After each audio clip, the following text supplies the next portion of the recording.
মানুষকে আল্লাহ এতটা শ্রেষ্ঠত্ব দিয়েছে, মানুষ যদি শ্রেষ্ঠ হয় মানুষ ফেরেশতাকে ছাড়িয়ে যায়, আর মানুষ যদি নিকৃষ্ট হয় তাহলে সে পশুত্বকেও হার মানায়।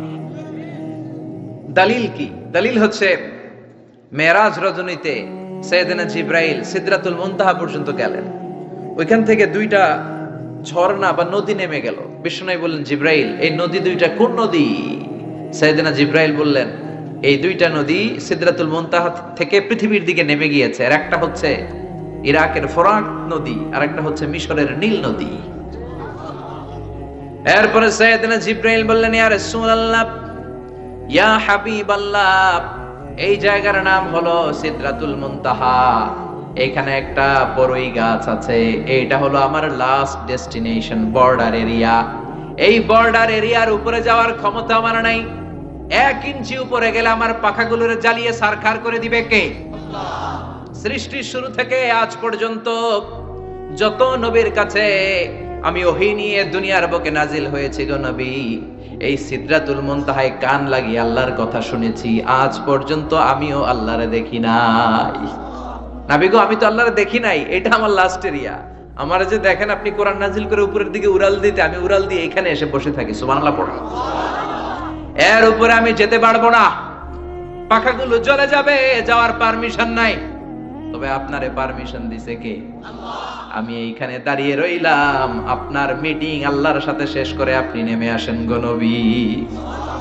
নবী যান, আপনার মিটিং এর জন্য, আপনাকে সারপ্রাইজ দেওয়ার জন্য আপনার অপেক্ষায় আল্লাহ অপেক্ষমান, সুবহানাল্লাহ। তার মানে ফেরেশতা যেখানে শেষ, বিশ্বনবীর খেলা এখানে শুরু, ঠিক কি না? জিবরাইল ওখানে থেমে গিয়েছে, আর যেতে পারে না। জিবরাইল যেখানে শেষ, বিশ্বনবীর যাওয়া শুরু। তার মানে মানুষ যদি শ্রেষ্ঠ হয় সে ফেরেশতাকে ছাড়িয়ে যায়, আর মানুষ যদি নিকৃষ্ট হয় তাহলে সে পশুকেও হার মানায়, ঠিক কি না? আপনি কখনো শুনছেন একটা সিংহ আর একটা সিংহকে মারে? একটা বাঘ আর একটা বাঘকে মারে না, একটা হরিণ আর একটা হরিণকে মারে না, একটা হাতি আর একটা হাতিকে হত্যা করে না, কিন্তু একটা মানুষ আর একটা মানুষকে হত্যা করে না। আপনি কখনো শুনবেন না যে একটা বাঘ আর একটা বাঘকে হত্যা করে 10 টুকরা করছে? শুনছেন? একটা হাতি আর একটা হাতিকে মেরে 30 টুকরা করছে, শুনছেন? কিন্তু মানুষ আর একটা মানুষকে শুধু নৃশংসভাবে হত্যাই করে না, হত্যা শেষে তাকে 10 টুকরা করে, 15 টুকরা করে, 30 টুকরা করে বস্তাবন্দি করে। চিল্লা এখন ঠিক কিনা? পাওয়া যায় না এরকম লাশ? গুম করে ফেলছে, ক্রস ফায়ার করে ফেলছে, মেরে ফেলছে, হাত পা বেঁধে, চোখের রশি বেঁধে বস্তার ভিতরে ভরে ক্ষেতের মধ্যে ফেলে দিছে। 3 দিন 4 দিন পর এরকম লাশটা ফুলে উঠছে, পাওয়া যায় না? পত্রিকায় বিভৎস লাশ দেখে আমরা অবাক হই। কোন প্রাণী এমনটা করে না, মানুষ মানুষকে মেরে টুকরা টুকরা করে।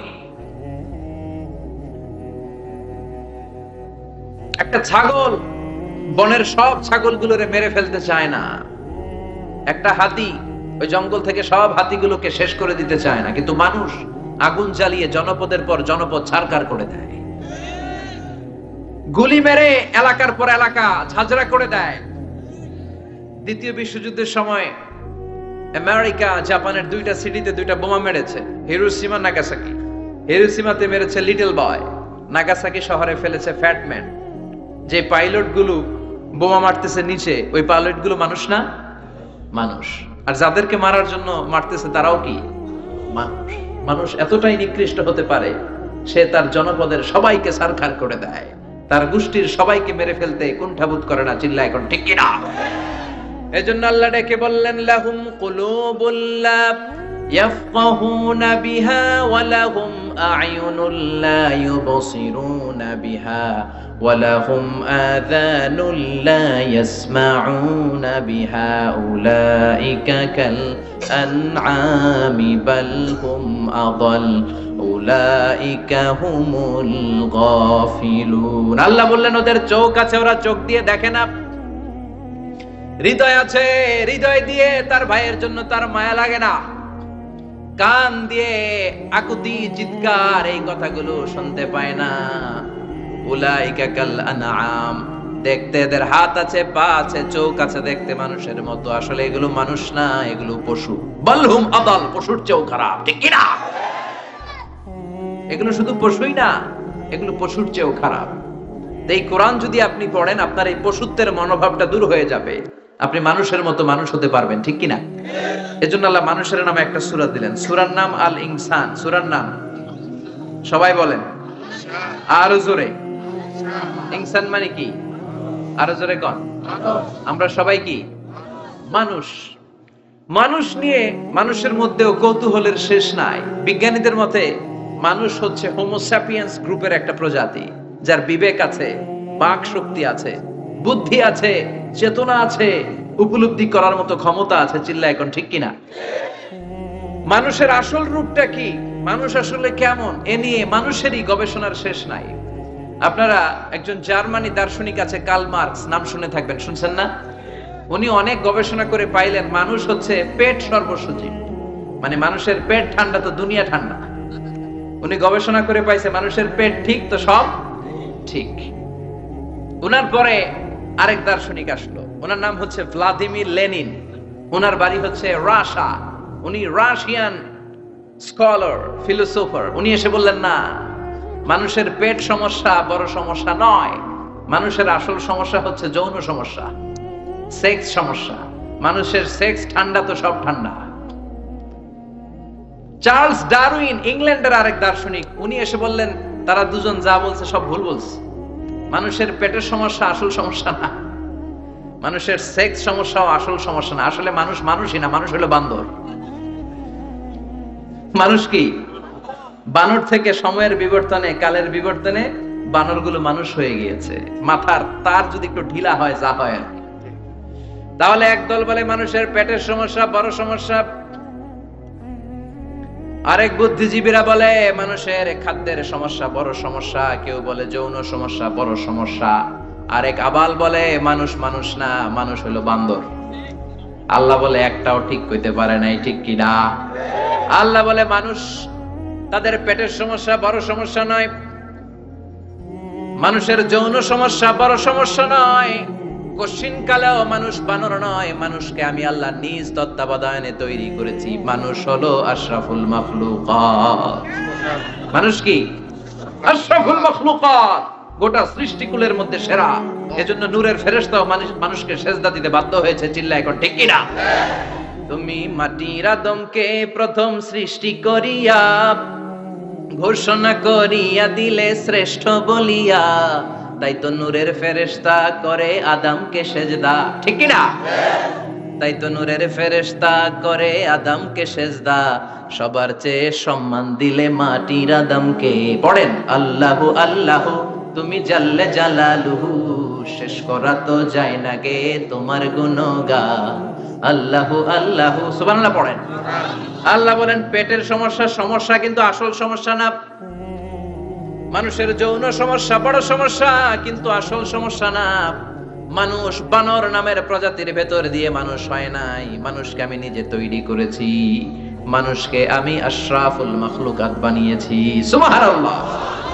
বুখারীর বর্ণনা, লাম্মা খালাকাল্লাহু আদামা ওয়া কানা তুলুহু 60 যিরাআন। আল্লাহ যখন সাইয়েদনা আদমকে তৈরি করলেন 60 হাত লম্বা করে তৈরি করলেন। কয় হাত? আপনি কয় হাত? আমি কয় হাত? আমরা কয় হাত? কিন্তু আদম ছিল কয় হাত? সুবহানাল্লাহ কইবেন না? আপনারাও যখন জান্নাতে প্রবেশ করবেন, বুখারীর ওই বর্ণনাতে এসেছে মানুষরা যখন জান্নাতে প্রবেশ করবে প্রতিটা মানুষ 60 হাত লম্বা হয়ে প্রবেশ করবে। এই দুনিয়াতে দাড়ি রাখার জন্য বিশ্বনবী আদেশ করেছেন, কিন্তু জান্নাতে যারা যাবে এদের দাড়িও থাকবে না, মোছও থাকবে না, গায়ের মধ্যে পশমও থাকবে না। সুবহানাল্লাহ বাড়ি দিয়ে গিয়া চিৎকার করে পড়েন আল্লাহু আকবার। তার মানে মানুষ হলো আশরাফুল মাখলুকাত, গোটা বিশ্বের মধ্যে সেরা। আল্লাহ বললেন আদমকে আমি নিজ হাতে তৈরি করেছি। লাম্মা খালাকাল্লাহু আদামা ওয়া কানা তুলুহু 60 যিরাআন, 60 হাত লম্বা করে আদমকে বানিয়েছি। আদমকে সব সৃষ্টির মধ্যে শ্রেষ্ঠত্বের মানদণ্ডে উন্নীত করে আদমকে আমি আশরাফুল মাখলুকাত বানিয়েছি। সুবহানাল্লাহ। আমরা আশরাফুল মাখলুকাত, ভালো লাগে না শুনতে? আমরা হচ্ছি খলিফাতুল্লাহি ফিল আরদ, ইন্নী জাইলুন ফিল আরদি। আল্লাহ বলেন আমি দুনিয়াতে আমার আদেশ বাস্তবায়নের জন্য লিইজরাই আহকামিল্লাহি ওয়া তানফীযি আওয়ামিরিল্লাহ, আল্লাহর আদেশ আল্লাহর নিষেধ জমিনের বুকে পালন করার জন্য মানুষকে আমি খলিফা বানিয়েছি। কার কথা? চুরি করলে হাত কেটে দাও, কার আইন? নাকি মাননীয় প্রধানমন্ত্রী শেখ হাসিনার আইন? এই দেশের বানানো আইন। চুরি করলে হাত কাটো, কথাটা কার? السارق والسارقة فاقطعوا أيديهما جزاء بما كسبا نكالا من الله والله عزيز حكيم. If anyone steal something very precious from the society, the government should cut down his right hand. দামি কিছু চুরি করলে এটা সাক্ষীর দ্বারা সাব্যস্ত হলে গভর্নমেন্টের উচিত তার ডান হাতটা এক কোপ মেরে কেটে দেয়া। কার কথা? বানু মাখজুমিয়া গোত্রের এক মেয়ে মদিনাতে চুরিতে ধরা পড়লো। অনেক বড় ফ্যামিলির, ডিগনিফাইড শিল্পপতির মেয়ে। সাহাবারা বলল, এই মেয়ের হাত যদি বিশ্বনবী মদিনায় কেটে দেয়, মদিনাতে তো মারামারি লেগে যাবে। কে বলবে বিশ্বনবীর কাছে যে সুপারিশ করার ক্ষমতা কারো নাই? বিশ্বনবীর পালক পুত্র উসামা বিন যায়েদ, যায়েদ ইবনে হারেসা, তার ছেলে উসামা পালক পুত্রের ছেলে, তাকে বিশ্বনবী বড্ড ভালোবাসতো। তার উপাধি হলো হুব্বু রাসূলিল্লাহ, বিশ্বনবীর ভালোবাসা। সবাই বলল, উসামা আমরা যে বলতে পারবো না, তুই যে নবীরে সুপারিশ কর। ও নবী, যদিও চুরি করেছে মেয়েটা, সাব্যস্ত হয়েছে, কিন্তু আপনি মাফ করে দেন, হাত কেটে দিয়েন না। উসামা যে বলে, নবী হাত কেটে দিয়েন না। বিশ্বনবীর চেহারাটা আগুনের গোলার মতো লাল হয়ে গেল। বিশ্বনবী বললেন, উসামা এটা আল্লাহর আইন, সুপারিশ করার সাহস তোর বুকের ভিতরে দিল কে? কে দিয়েছে স্পর্ধা? লাউ আন্না ফাতিমা বিনতে মুহাম্মদ সারাকাত লাকাতা মুহাম্মাদুন ইয়াদাহা। এই মেয়ে তো দূরের কথা, আমার কলিজার টুকরা, নয়নের পুটুলি, জান্নাতি নারীদের সর্দারিনী আমার মেয়ে ফাতেমাও যদি চুরিতে ধরা পড়ে, আমি তলোয়ারটা বের করে ফাতেমার হাত কেটে দিতে এক সেকেন্ডও দেরি করব না। কারণ আইনটা কার? চিল্লায় বলেন কার? এজন্য বাংলাদেশের চুরি চামারি আসানা নাই, হাজার হাজার কোটি টাকা উধাও হয়ে যায়। আসানা নাই। আমাদের মাননীয় প্রধানমন্ত্রী যদি এই নিয়ম করে দেয়, যারাই চুরি করবে হাত কেটে দেয়া হবে। বাইতুল মুকাররমের স্কয়ারের সামনে হাত কেটে দেয়া হবে। আর প্রতিটা চ্যানেল লাইভ ব্রডকাস্ট করবে, এটা সরাসরি সম্প্রচার, আমরা সবাই দেখবো কেমনে চোরদের হাত কাটে। এই নিয়ম যদি আমাদের মাননীয় প্রধানমন্ত্রী করে দেয়, দেশে আর চোর খুঁজে পাওয়া যাবে? কথা কন। তবে এই চোর লাউ চোর, ডাইল চোর, মুরগি চোর না, যারা হাজার কোটি টাকা মেরে দেয়। এক সিগনেচারে দেশের 10,000 কোটি টাকা নাই, চিল্লায় বলো ঠিক কিনা? এই চোরদের বিচার যদি করা যেত, তাহলে এই দেশে আর দুর্নীতি থাকতো না। দুর্নীতি দমন কমিশনের দরকার হতো না। মন্ত্রীদের রাতের ঘুম হারাম হতো না। এটা মদিনার সমাজ হয়ে যেত, শান্তির বাংলাদেশ হয়ে যেত, ঠিক কিনা? এজন্য আল্লাহ বললেন, গোলাম এই জমিনের ভেতরে চুরি করলে হাত কেটে দিবা, জিনা ব্যভিচার করলে ডেথ পেনাল্টি, ক্যাপিটাল পানিশমেন্ট, মৃত্যুদণ্ড, সর্বোচ্চ শাস্তি, ঠিক কিনা? আপনাদের নোয়াখালীর কোথায় যেন একটা মেয়ে ধর্ষিতা হয়েছে, সুবর্ণচর, এটার বিচার হয়েছে না? প্রক্রিয়াধীন হচ্ছে, সবাই অ্যারেস্ট হয়েছে, হচ্ছে। এজন্য ইসলাম দিয়ে যদি আইন কায়েম করা হয়, 24 ঘন্টার আলটিমেটামে সব বিচার হয়ে যাবে, যেরকম ঠিক কিনা? ইসলাম বলে চোরের হাত কেটে দাও। জিনা ব্যভিচার করলে ডেথ পেনাল্টি, সৌদি আরবে হেড অফ করে, গলা কেটে ফেলে। বাংলাদেশেও যদি এটা করা যেত, খবর হয়ে যেত, আর কোন ধর্ষক বাংলার জমিনে জন্মাতো না, চিল্লায় বলো ঠিক কিনা? আল্লাহ বলেন, আমি মানুষকে খলিফা বানিয়েছি আমার এই হুকুম আহকাম গুলো বাস্তবায়নের জন্য। সব সৃষ্টিকুলের মধ্য থেকে মানুষকে আমি বানিয়েছি আশরাফুল মাখলুকাত। আবার মানুষকে বানিয়েছি আমি আমার খলিফা। আবার মানুষের চেহারাটা আমি আল্লাহ সব চাইতে সুন্দর করে তৈরি করেছি। সুবহানাল্লাহ। লাকাদ খালাকনাল ইনসানা ফি আহসানি তাকওয়িম। আমি মানুষের চেহারাটা সব চাইতে চমৎকার অবয়ব দিয়ে তৈরি করেছি রে গোলাম। সুবহানাল্লাহ। পৃথিবীতে যত প্রাণী আছে সব সৃষ্টির মধ্য থেকে আমাদের সৃষ্টিটা সুন্দর না? আপনি হিউম্যান অ্যানাটমি নিয়ে যদি গবেষণা করেন, কেমনে আল্লাহ আমাদের এখানে হার্ট দিলেন, লাঞ্চ দিলেন, হ্যাঁ, তারপরে 206টা হাড্ডি দিলেন, হাড্ডিগুলো আবার ব্যান্ড করা যায়, দেখছেন? বাঁকা করা যায় না? এটা বাঁকা করা যায়। বাঁকা না করলে আপনি খাইতে পারতেন? ক্রিকেট যারা খেলো, পেস বল করতে পারতা? স্পিন বল, হ্যাঁ, অফিস স্পিন, লেগ স্পিন, কয় হুজুরও জানে কেমনে দিই, তোর থেকে শিখছি বেটা। তো এই যে ছেলেবেলার এরকম অফ স্পিন করে, লেগ স্পিন করে, এগুলো হচ্ছে আল্লাহর দেয়া কারিশমা। হাত ঘোরানো যায়। আল্লাহ যদি এটাকে এরকম ব্যান্ড করার সুযোগ না দিতেন, করতে পারতাম? আবার এইখানেও বাঁকা করার সুযোগ আছে না নাই? এইখানেও আছে না নাই? আবার এইখানেও আছে না নাই? কত কাজ। বাজার করে যখন বাজারের ব্যাগ যখন নিয়ে আসেন, কোথায় ধরে রাখেন? আঙ্গুলে ধরে রাখতে হয়। ক্যারাম যখন খেলো, কি দিয়ে টোকা মারো? সুবহানাল্লাহ কয় না বলা? কত খেলার সিস্টেম আল্লাহ দিলেন। আবার ক্রিকেটের মধ্যে 2 আঙ্গুল তুললে কি? ওই যে সব মুখস্থ। আবার 1 আঙ্গুল তুললে কি? দেখছেন ঘটনা? আউট। কত কাজ এই আঙ্গুল দিয়ে। এই আঙ্গুলগুলোর বাঁকা করার, বেন্ড করার ক্ষমতা আমাদেরকে দিয়েছে কে? আল্লাহ। এজন্য আল্লাহ বললেন, লাকাদ খালাকনাল ইনসানা ফি আহসানি তাকওয়িম। আমি মানুষের চেহারাটা সব চাইতে সুন্দর করে তৈরি করেছি। মানুষ সুন্দর, আমাদের চোখ সুন্দর না মিয়া? আমাদের চোখও যদি সুন্দর হতো তাইলে আমরা বুঝতাম মানুষগুলো কত সুন্দর।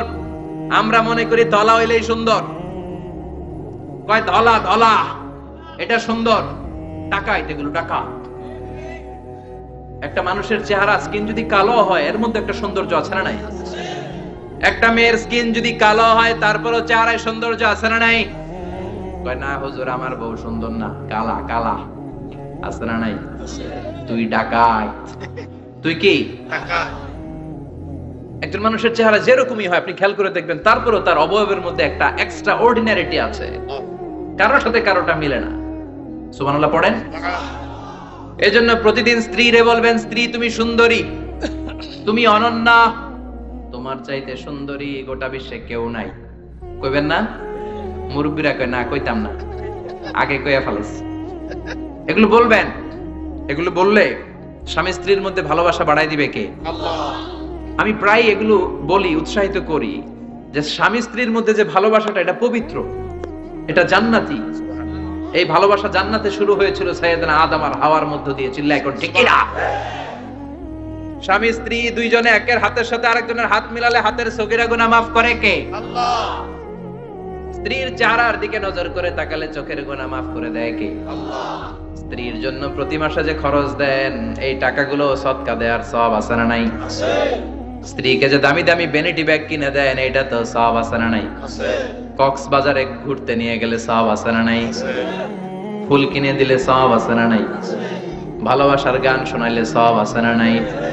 তোমারে লেগেছে কত যে ভালো, চাঁদ বুঝি তা জানে, রাতের আধারে দোসর হয়ে তাই সে আমারে টানে, চাঁদ বুঝি তা জানে। ঠিক কি না? আজকে পারবেন না শোনাইতে রাত্রেবেলা? পারবেন? পারবেন? পোলাপাইন কয় পারবো। তো কত বেটা বিয়েই হয় নাই, বিয়ার পরে শোনাইস। তো এই ভালোবাসার গানগুলো শোনালে নিজেদের মধ্যে একটা ইন্টিমেসি তৈরি হয়। বিশ্বনবীও এরকম স্ত্রীর সাথে খুনসুটি করতেন, ভালোবাসা করতেন। এটা হালাল, কিন্তু এটা জায়গা মতো না করে ভাবির লগে করলে মায়ের আছে না নাই? ভালোবাসার গান জায়গা মতো শোনাতে হবে। স্ত্রীকে ভালোবাসার গান না শুনিয়ে যদি চাচাতো বোনরে শোনাও, শালীরে শোনাও, পাড়ার মেয়েদের সাথে যদি টাঙ্কি মারো, ফিল্ডিং মারো, মায়ের আছে না নাই? তার মানে জায়গা মতো করলে সব সওয়াব। সুবহানাল্লাহ পড়েন। আর বিয়েটারে সহজ করে দিবেন। আমি তো সব জায়গায় বলি, বিয়েটাকে সহজ করে দেন। আমরা বিয়েটারে কঠিন করে ফেলছি। একটা ছেলে এই দেশে 16 থেকে 18 বছর বয়সে ম্যাচিউরড হয়, কিন্তু ওরে বিয়ের পিড়িতে বসায় 32 বছর বয়স। তো বাকি 32 বছর কি আঙ্গুল চুষবে? কথা কন, কি করবে? ও যে পাপ কাজ করে, ও যে পর্নোগ্রাফি দেখে, ও যে মাস্টারবেশন করে, এগুলোর পার্সেন্টেজ গুনাহ মা বাবার আমলনামায় আছে না নাই? মা বাবার এত সহজে পার পেয়ে যাবেন না। ছেলে মেয়েগুলারে সময় হলে বিয়ে দিয়ে দেন। বিয়ের চেয়ে ভালো কাজ পৃথিবীতে আছে? যেই সমাজে বিয়ের খরচ বেড়ে যায়, ওই সমাজে জেনার খরচ কমে যায়। বিয়ে করতে লাগে 10 লাখ, জেনা করতে লাগে 500 টাকা। কথা কন। এজন্য জেনাকে সহজ করবেন না, বিয়েকে সহজ করবেন? বিয়ের কথা কইলেই পোলারা কয় তুই নিজের পায়ে দাঁড়া। তো এতদিন ও কার পায়ে দাঁড়াইছে? সহজ করবেন তো? নোয়াখালীর ভাইরা, আল্লাহ তুমি বোঝার তৌফিক দাও। আমিন।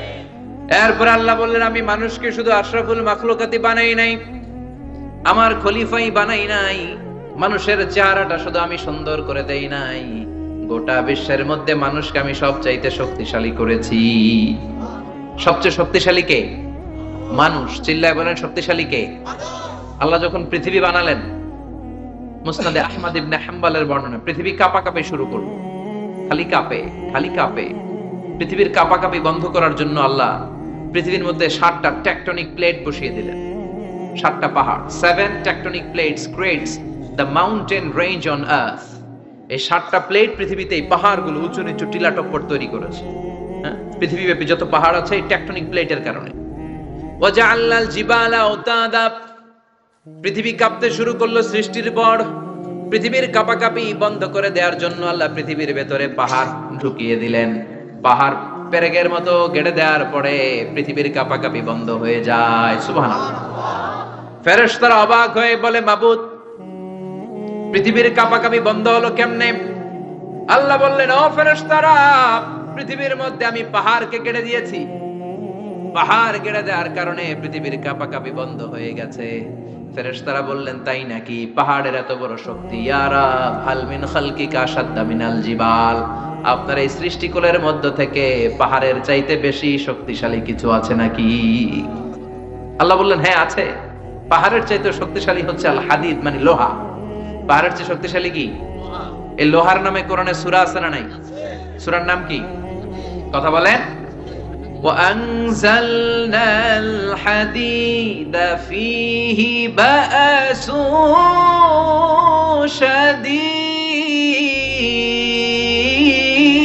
شديد। আমি আকাশ থেকে জমিনের মধ্যে হাদিদ মানে লোহা পাঠিয়েছি। লোহার মধ্যে আছে প্রচন্ড শক্তি। ওয়া মানাফিউ লিন-নাস, লোহার মধ্যে আছে মানুষের জন্য উপকার। পৃথিবীতে এমন কোন জিনিস নাই যে এই জায়গায় লোহা নাই, ঠিক কি না? বিমান বানাতে লোহার দরকার আছে না নাই? ঘড়ি বানাতে দরকার আছে না নাই? আংটি বানাতে দরকার আছে না নাই? গাড়ি বানাতে, বাড়ি বানাতে, সব বানাতে কি লাগে? লোহা। আল্লাহ বললেন লোহা সবচেয়ে শক্তিশালী। এটা পাহাড়ের চেয়ে শক্তিশালী, কারণ লোহা পাহাড়ের মধ্যেও ঢুকায় দেওয়া যায়, ঠিক কি না? ফেরেশতারা বললেন, আল্লাহ, হাল মিন খালকিকা আশাদ মিনাল হাদিদ, আপনার এই সৃষ্টিকুলের মধ্যে থেকে লোহার চাইতেও কি শক্তিশালী কিছু আছে? আল্লাহ বললেন, নাআম আছে। লোহার চাইতে শক্তিশালী হলো আন্নার, মানে আগুন। আগুনের স্পর্শ পেলে লোহা গলে যায়, ঠিক কি না? আগুন জ্বালিয়ে দিলে লোহা অস্তিত্ব হারিয়ে ফেলে, লোহা গলে যায়। ফেরেশতারা বলল, আল্লাহ, হাল মিন খালকিকা আশাদ্দা মিনান নার, আপনার সৃষ্টির মধ্য থেকে আগুনের চাইতেও শক্তিশালী কিছু আছে নাকি? আল্লাহ কয় আছে। সেটা কি? কথা কন।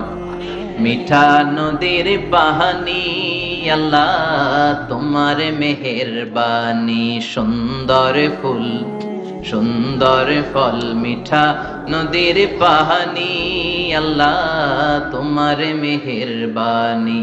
তুমি কতই দিলে রতন, ভাই বেরাদর পুত্র স্বজন, ক্ষুধা পেলে অন্ন যোগাও, মানি চাই না মানি, আল্লাহ তোমার মেহেরবানি। সুন্দর ফুল সুন্দর ফল, আল্লাহ তোমার মেহেরবানি। চিল্লায় পড়েন আল্লাহু আকবার। আল্লাহ বললেন, আগুনের চেয়ে শক্তিশালী হলো পানি। আগুনের মধ্যে যদি পানি ঢেলে দেওয়া হয় আগুন নিভে যায়, ঠিক কিনা? ফেরেশতারা বলল, আল্লাহ, আল মিন খালকিকা আশাদ্দা মিনাল মা, আপনার সৃষ্টিকুলের মধ্যে পানির চাইতেও শক্তিশালী কিছু আছে নাকি? আল্লাহ কইলেন আছে। সেটা হইল আর রিহ, মানে বাতাস। সুবহানাল্লাহ। কারণ বাতাসের ঝাপটায় পানি দোলা খায়, বাতাসের ঝাপটায় পানির মধ্যে উচ্ছ্বাস তৈরি হয়, সাগরে জলোচ্ছ্বাস হয়, ঠিক কিনা? বাতাস ধাক্কা মারলে পানিতে দোলা লাগে, সিডর হয়, নার্গিস হয়, আইলা হয়, মহাসেন হয়, ঘূর্ণিঝড় হয়। পানির চাইতে বাতাস বেশি শক্তিশালী। ফেরেশতারা অবাক হয়ে বলে, আল্লাহ, তাহলে আপনার সৃষ্টিকুলের মধ্য থেকে বাতাসের চাইতেও শক্তিশালী কিছু আছে নাকি? আল্লাহ কয় আছে। ফেরেশতারা বললেন, বাতাসের চাইতেও শক্তিশালী যদি কিছু থেকে থাকে সেটা কি? আল্লাহ বললেন, সেটা হলো মানুষ, বনি আদম, আল ইনসান। তবে ওই মানুষ, যেই মানুষ দান করে। কি করে? ডান হাত যা দান করে, বাম হাত সেটা টের পায় না। সুবহানাল্লাহ। আল্লাহ কাসিরুন ইনদাল্লাহ, বাইনাকা আনতা ওয়া বাইনাল্লাহ আল্লাকা সাদাকাতুন তাখফা লা ইয়ালামুহা ইল্লাল্লাহ আল্লাকা সিররুন ইনদাল্লাহ বাইনাকা আনতা ওয়া বাইনাল্লাহ আল্লাকা সাদাকাতুন তাখফা লা ইয়ালামুহা ইল্লাল্লাহ। সুবহানাল্লাহ পড়েন। তোমার কি এমন কোন আমল আছে নাকি যে আমল আল্লাহ ছাড়া কেউ জানে না? তুমি এমন কোন গোপন দান করেছো নাকি যেই দানটা আল্লাহ ছাড়া কেউ দেখেনি? ঠিক কি না? গোপন দান আল্লাহর রাগকে কমিয়ে দেয়। তাহলে ওই মানুষ ওই বাতাসের চাইতেও শক্তিশালী যে মানুষ ডান হাতে দান করলে বাম হাতও টের পায় না। মানুষ টের পাওয়া তো দূরের কথা, চিল্লায় পড়েন আল্লাহু আকবার। এজন্য আল্লাহ বললেন, মানুষকে আমি আশরাফুল মাখলুকাত বানালাম, মানুষকে আমি আমার খলিফা বানালাম, মানুষের চেহারাটা সুন্দর করলাম, আবার মানুষকে আমি সব চাইতে শক্তিশালী করে বানালাম। তার এই আল্লাহর কোরআন যদি ঠিক মতো পড়া যায়, মানুষের মতো মানুষ বানিয়ে আপনারা জান্নাতি বানাবে কে? তার মানে এই কোরআন পড়লে মানুষের মতো মানুষ হওয়া যায়। চিল্লায় বলেন, কি হওয়া যায়? সবাই বলেন, মানুষের মতো মানুষ হতে চান তো সবাই? সবাই চাই। আসুন দেখি মানুষের নামে সূরায় আল্লাহ কি বললেন, পড়েন। আউযু বিল্লাহি মিনাশ শাইতানির রাজীম বিসমিল্লাহির রহমানির রহিম হাল আতা আলাল ইনসানি হিনুম মিনাদ দাহরি লাম ইয়াকুন শাইআম মাযকুরা। আল্লাহ বললেন, মানুষের জীবনের একটা সময় ছিল যেই সময়টা উল্লেখ করার মতো মানুষ কিছুই ছিল না। সুবহানাল্লাহ। প্রত্যেক মানুষের জীবনে এমন একটা সময় ছিল যেই সময়টাতে উল্লেখ করার মতো সে আসলে কিছুই ছিল না, তার অস্তিত্বই ছিল না, সে জিরো ছিল, তাকে জিরো থেকে হিরো বানিয়েছে কে? আল্লাহ। আল আতা আলাল ইনসান, এই হাল হচ্ছে ইস্তেফাম তাকরীরি বিমানা ক্বাদ আতা আলাল ইনসান। অবশ্যই অবশ্যই মানুষের জীবনে এমন একটা সময় এসেছে লাম ইয়াকুন শাইআম মাযকুরা, উল্লেখ করার মতো সে কিছুই ছিল না। কার কথা?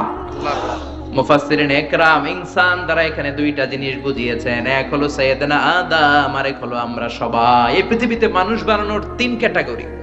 ক্যাটাগরি নাম্বার 1, মাও নাই বাবাও নাই। এই সিস্টেম আল্লাহ কার বানাইছে?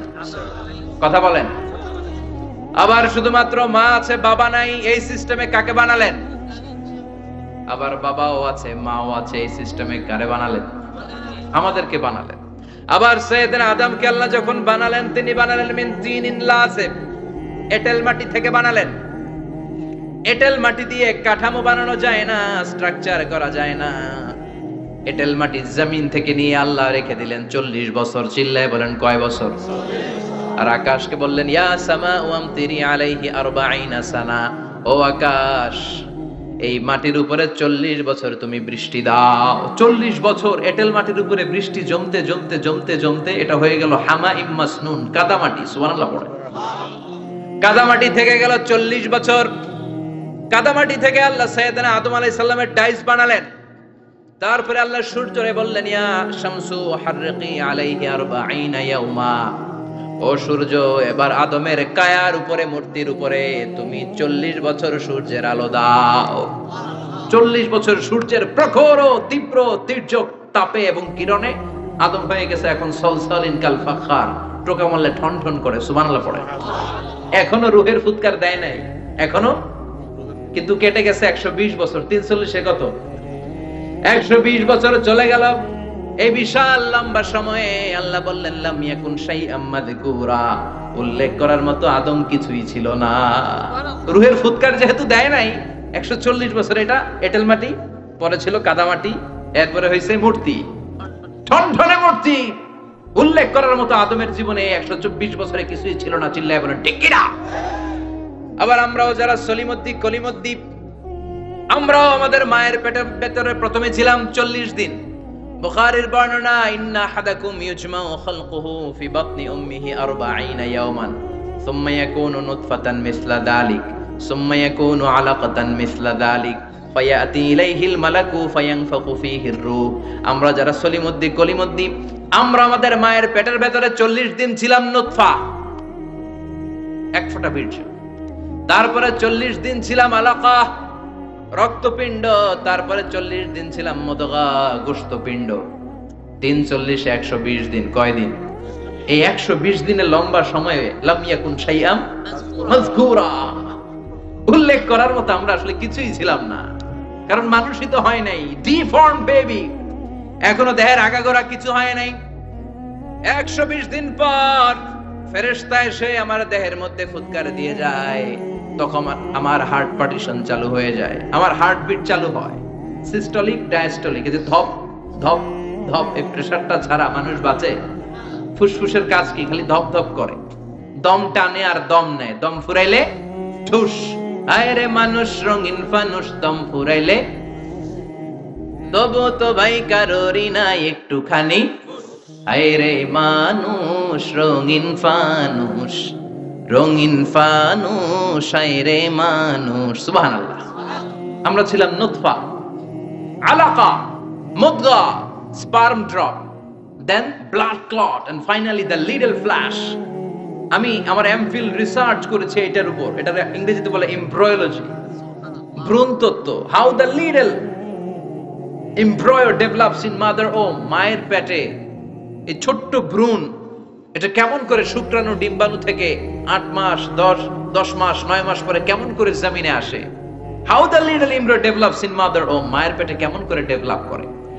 একেবারে ক্ষুদ্র ছিলাম আমি, তুচ্ছ ছিলাম আমি, নগণ্য ছিলাম আমি, আমার কোনো নাম ছিল না, আমার কোনো গ্রাম ছিল না, আমার কোনো পরিচয় ছিল না। এখন দুনিয়াতে আমাদের পরিচয় আছে না নাই? কিন্তু মিজানুর রহমান আজহারী একটা সময় লাম ইয়াকুন শাইআম মাযকুরা, তোরা কেউ চিনতো না, তোর নামটাও কেউ জানতো না, উল্লেখ করার মতো তুই কিছুই ছিলি না। এটা দিয়ে আল্লাহ বুঝাতে চাইলেন তোর কিছুই ছিল না, জিরো থেকে আমি হিরো বানালাম। ক্ষমতার দাপট দেখাবি না, ক্ষমতার অহংকার দেখাবি না, টাকা পয়সার গরম দেখাবি না। 2 দিনের টাকার মালিক হয়ে ওর পা জমিনে লাগে না, এরকম টাকা আছে না নাই? লাম ইয়াকুন শাইআম মাযকুরা, তোর চেয়ে বড় ক্ষমতাশীল ছিল ফেরাউন। আল্লাহ ছাড় দিয়েছে, ছেড়ে দেয় নাই, ঠিক কি না? নমরুদরে ছাড় দিয়েছে, ছেড়ে দেয় নাই, ঠিক কি না? আবু জাহেলকে ছাড় দিয়েছে, ছেড়ে দেয় নাই, ঠিক কি না? এখনো যারা গদ্দারি করে, ইসলামের বিপক্ষে কথা বলে, ইসলামকে জমিনের ভিতর গেড়ে দিতে চায়, দেখা যায় আল্লাহ ওদেরকে ছাড় দেয়, কিন্তু ছেড়ে দেবে না। চিল্লায় কও ঠিক কি না? পৃথিবীতে কেউ তো স্থায়ী হয় না, হোক না সে ফেরাউন কিবা নমরুদ, কেউ ভাবে চিরদিন রয় না, কেউ ভাবে চিরকাল রয় না। কেউ থাকতে আসে নাই, এত বড় বড় দাপটওয়ালারা সব শেষ। আমি তো প্রায় জায়গায় বলি, আমি ফেরাউনের লাশটা নিজে দেখে এসেছি, যেহেতু আমি আল আজহার ইউনিভার্সিটির স্টুডেন্ট। 200 পাউন্ড লাগে দেখতে, আমি দেখছি ফ্রি। আমার আল আজহারের জামিআতু আল আজহার শরীফের একটা কার্ড ছিল, ওটা দেখাইলে সব ফ্রি, ফ্রিতে দেখে আসছি। ঢুকে দেখি ফেরাউন চাচা শুয়ে রয়েছে। আমি বললাম, ফেরাউন চাচা কেমন আছো? How are you? What's up man? কোন আওয়াজ নাই। আমি জিজ্ঞেস করেছি তাকে, কেমন আছো তুমি, কি অবস্থা, কেমন যাচ্ছে তোমার, হোয়াটস আপ? কোন আওয়াজ নাই। আমি অবাক হয়েছি, এই লোকটার হুঙ্কারে মিশরের জমিন থার থার করে কাঁপতো, আজ করে শেষ করে দিছে কে? আজ আছে কাল নাই, ঠুস, দম ফুরাইলে। এজন্য আল্লাহ বললেন, হাল আতা আলাল ইনসানি হিনুম মিনাদ দাহরি লাম ইয়াকুন শাইআম মাযকুরা। মানুষের জীবনে এমন একটা সময় ছিল, উল্লেখ করার মতো সে কিছুই ছিল না। আমরা যে কত ক্ষুদ্র ছিলাম আপনি কল্পনা করতে পারবেন না। ফালইয়ানযুরিল ইনসানু মিম্মা খুলিকা, খুলিকা মিম্মা ইন দাফিক ইয়াখরুজু মিন বাইনিস সুলবি ওয়াত তারাইব। বাবার পৃষ্ঠদেশ থেকে, মায়ের বক্ষদেশ থেকে দুইটা মিলিত হয়ে মায়ের জরায়ুর ভেতরে তোরে সেট করলো কে? আমরা ছিলাম শুক্রাণু। শুক্র চিনেন? স্পার্ম। শুক্রও ছিলাম না আমরা, শুক্রাণু মানে শুক্রের অণু। ডিম্বও আমরা ছিলাম না, আমরা ছিলাম ডিম্বাণু মানে ডিম্বের, আরবিতে বলে আল বুয়াইদা আল উনসাউইয়া। 1 ফোঁটা বীর্যের ভেতরে, 1 ফোঁটা শুক্রের ভেতরে 20 কোটি অণু থাকা লাগে। ওই 20 কোটির একটা ছিলাম আমি। 20 কোটির একটা ছিলেন আপনি। উল্লেখ করার মতো আমি কিছুই ছিলাম না, আমরা কিছুই ছিলাম না। চিল্লা এখন ঠিক কিনা? আল্লাহ বললেন লাম ইয়াকুন শাইআম মাযকুরা, কিছুই ছিল না। স্পার্ম ড্রপ আর ওভাম দুইটাকে মিলিয়ে আমি আল্লাহ করে ফেললাম জাইগোট। সেইটারে আমি বানালাম এমব্রয়ো, ভ্রূণ, ব্যাঙ্গাচির মতো। শীত বর্ষাকালে বৃষ্টির পরে দেখবেন ব্যাঙের বাচ্চাগুলো খালি ছোটাছুটি করে, তাই না? কালো কালো দেখা যায় না? আমি আপনি আমরা প্রত্যেকে এরকম ব্যাঙের বাচ্চার মতো ছিলাম। হাত পা তো দূরের কথা, ব্যাঙের বাচ্চার মতো ছিলাম। মায়ের জরায়ুর দেয়ালে লেপ্টে ছিলাম। আমাদের হাত ছিল না, আমাদের পা ছিল না, কিচ্ছু ছিল না। সেখান থেকে আল্লাহ আমাদেরকে বড় করতে লাগলেন। এরপরে আমরা হয়ে গেলাম ফেটাস, ডেভেলপড স্টেজ। 120 দিন পরে আল্লাহ তাআলা আমাদের রুহের ফুৎকার দিলেন, আমার হার্ট দিলেন, আমার লাংস দিলেন, আমার গল ব্লাডার দিলেন, আমার কিডনি দিলেন, আমার লিভার দিলেন, আমার ইন্টেস্টাইন দিলেন। আমার দেহের ভিতরে তিনি রক্ত ঢুকিয়ে দিলেন। আমার কলবের এই ধাক্কাধাক্কি শুরু হয়ে গেল। আল্লাহ বললেন এই কলবটা সব চাইতে দামি অঙ্গ, কলবের মধ্যে জিকির পড়তে হবে কার? লা ইলাহা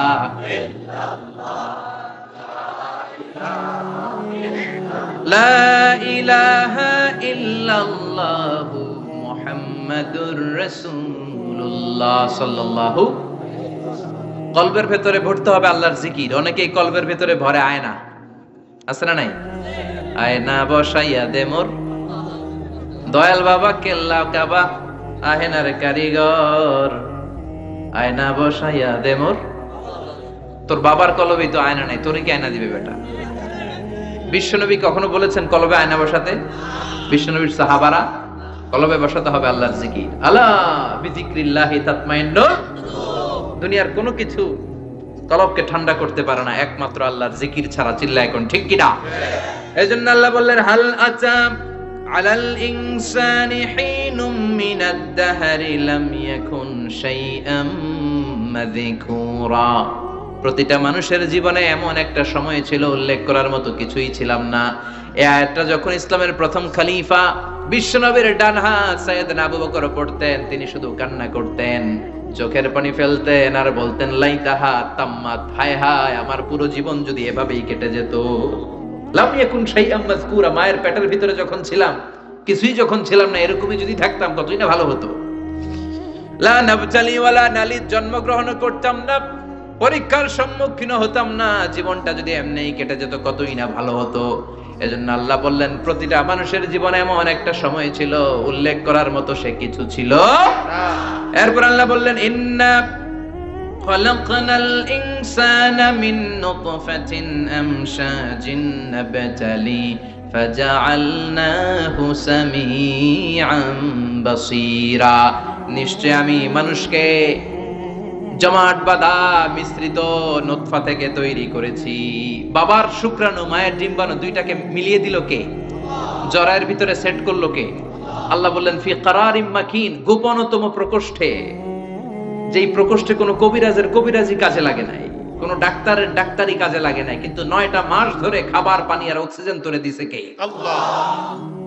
আবার আল্লাহ বললেন ফি যুলুমাতিন সালাস, 3টা প্যাকেট পড়িয়ে তোরে আমি রেখেছি। যতটুকু টেম্পারেচারে রাখলে তুই বেঁচে থাকবি ততটুকু টেম্পারেচারে তোরে রেখেছে কে? এজন্য আল্লাহ বললেন মিন নুতফাতিন আমশাজিন নাবতালি, তারপরে তোকে আমি পরীক্ষা করতে শুরু করলাম দুনিয়ায়। দুনিয়াতে আমাদের জন্য পরীক্ষা আছে না নাই? যে আল্লাহর কাছে যত প্রিয় তার পরীক্ষাও তত।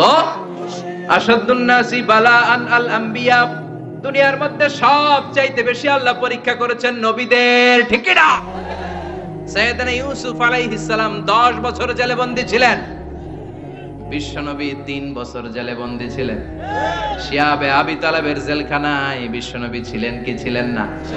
এজন্য জেল জরিমানা মুমিন ভয় পায় না, ঠিক কি না?